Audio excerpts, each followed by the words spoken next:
প্রশ্নের জবাবে যখন তাকে বলা হবে আমার নবীকে তোমার নবীকে তোমার নেতাকে, ওই নেককার বান্দা বলবে আমার নবীর নাম হচ্ছে নবী মুহাম্মদুর রাসূলুল্লাহ সাল্লাল্লাহু আলাইহি ওয়াসাল্লাম।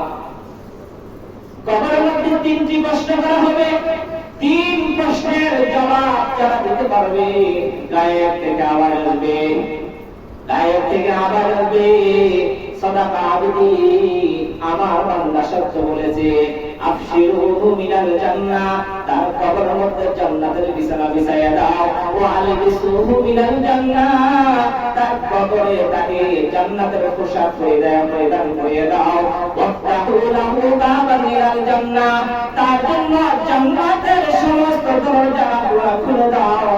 তখন ফেরেশতারা আল্লাহ পাক রব্বুল আলামিনের হুকুমে তার কবরে জান্নাতের বিছানা বিছিয়ে দিবেন, জান্নাতের পোশাক তার গায়ের মধ্যে পরিধান করিয়ে দিবেন, জান্নাতের দরজাগুলো তার জন্য খুলে দিবেন। সুবহানাল্লাহ।